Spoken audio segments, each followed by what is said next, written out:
करना पड़ेगा। इस देश में रहना है तो जय श्री राम बोलना पड़ेगा। तब राम मिले थे लक्ष्मण को सेवा में, अब राम मिले हैं राष्ट्र के सेवा करने से। आशीर्वाद लेंगे कि इस मैदान में उतरे हैं तो जय श्री राम का नारा लेके। इतनी ही प्रार्थना मैं राम भगवान से करती हूँ और सभी से आशीर्वाद लेती हूँ। जय श्री राम।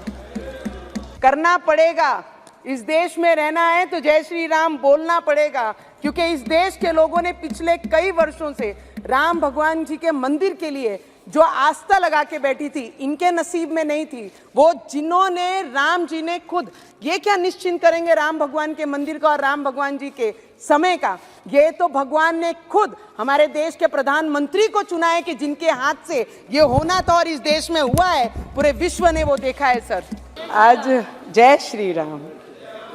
मैं अध्यक्ष महोदय जी, सभी ने कई वर्षों से सुन रहे हैं, हमारे तो लोगों का जन्म भी नहीं हुआ होगा, इतने वर्षों से राम जी का वनवास इस देश के प्रत्येक नागरिक ने, और हमने तो सोशल मीडिया के माध्यम से अभी पिछले कई वर्षों से हमने राम जी के मंदिर के बारे में, उनके इतिहास के बारे में सब पढ़ना लिखना सबने शुरू किया। कई ऑपोजिशन के लोगों ने हमेशा, मोदी जी पिछले 10 वर्षों से ये देश में एज ए प्रधानमंत्री जी काम कर रहे हैं, तो उनको हमेशा ही चिढ़ाते थे राम जी का नाम लेके कि राम भगवान के नाम से आपने अपने एजेंडा में डाला था, अब क्या हुआ, कब तारीख बताएंगे, कब राम भगवान का मंदिर बनाएंगे। तो मुझे लगता है ऐसे बदनसीब लोग बहुत कम होते हैं दुनिया में, जिनके पास 50-60 वर्ष रहने के बाद रामलला का मंदिर नहीं बना सके, ना ही राम भगवान को उनकी जगह पे स्थापित कर सके। और ऐसे भी कई लोग होते हैं हमारे देश के प्रधानमंत्री जी जैसे, जो 10 वर्षों में तारीख भी बताई, मंदिर भी बनाया और भव्य पूरे विश्व में हमारी आस्था को कहीं मरने नहीं दिया, और मंदिर को स्थापित करके मंदिर भगवान के, राम भगवान के मंदिर में उनकी पूजा आस्था भी हुई। मैं ये बताना चाहती हूँ सर, राजा कैसा होना चाहिए, तो राजा भगवान राम जी जैसा होना चाहिए। भाई कैसा होना चाहिए, तो भाई लक्ष्मण जी जैसा होना चाहिए। लोकतंत्र के राजा कैसा होना चाहिए, तो हमारे देश के प्रधानमंत्री जी जैसा होना चाहिए। ये देश का बच्चा बच्चा कह रहा है सर, ये हमारी आवाज़ नहीं, इस देश में रहने वाला हर व्यक्ति जो भगवान में आस्था रखता है, जिनका विश्वास है राम भगवान जी के लिए, जिनकी आंखों में आस थी कि कोई ऐसा आएगा जिनके हाथ से ये होगा, और लोकतंत्र का मजबूत करने वाले भाई कैसे होने चाहिए, तो इस देश के गृह मंत्री अमित शाह जी जैसे होने चाहिए।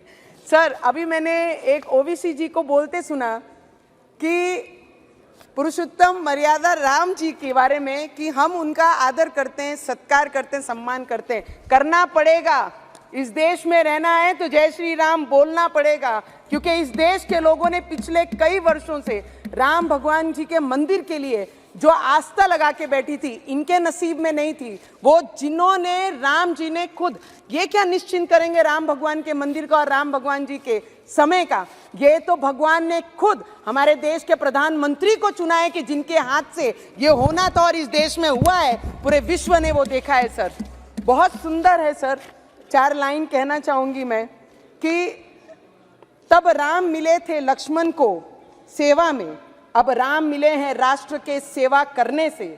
तब राम मिले थे भारत को शासन करने में, अब राम मिले हैं अपने राष्ट्र धर्म निभाने में। तब राम मिले थे बजरंग बली के सीने में, अब राम मिले हैं राम के नाम जप करने में। तब राम मिले थे शबरी की झूठे बेर खिलाने में, अब राम मिले हैं भूखे को भोजन करने से। तब राम मिले थे, और आज मैं इतना ही कहना चाहूंगी सर कि तब राम मिले थे अयोध्या को मर्यादाओं में, आज अब भी राम मिले हैं भारत के पहचान में। मैं इस देश के जितने भी सर, उस दिन जिस दिन राम मंदिर का स्थापना हो रहा था, हमारे रामलला जब स्थापित हो रहे थे, उनकी पूजा हो रही थी, हर किसी के इस देश में रहने वाले के आंखों में वो आंसू थे कि आज तक हम अपने घरों में रह रहे हैं, हिंदुस्तान में रह रहे हैं, अपने छतों में हैं, पर जिस भगवान के आस्था पे ये पूरा देश चल रहा है, उनको ही हम उनका घर नहीं दे पाए। पर ये पिछले 10 वर्षों में जो चमत्कार इस देश ने किया है, आने वाले समय में वो उससे भी ज्यादा बड़ा चमत्कार हमारे देश के प्रधानमंत्री और जिनका भी योगदान ये मंदिर के लिए है, सभी कार सेवक, सभी संत, सभी महाराज जिन्होंने भी आस्था बांध के रखी थी। ऐसे कई संत हैं जिन्होंने 35 वर्ष उस टीन के झोपड़े में रखकर राम जी की पूजा की है। तो मुझे लगता है उन सभी को दिल से नमन करना चाहूंगी।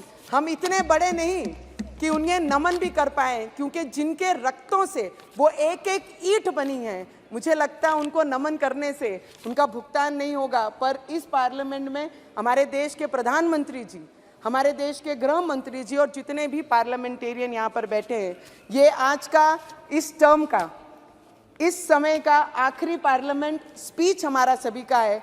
तो सभी हमारे आदरणीय पार्लियामेंटेरियन से, आपसे स्पीकर साहब, हमारे बिरला साहब से, हमारे मंत्री जी से, सबसे मैं आशीर्वाद लेंगे कि इस मैदान में उतरे हैं तो जय श्री राम का नारा लेके फिर वो मैदान उसी तरीके से हमारे देश के प्रधानमंत्री फतेह करेंगे। इतनी ही प्रार्थना मैं राम भगवान से करती हूँ और सभी से आशीर्वाद लेती हूँ। जय श्री राम।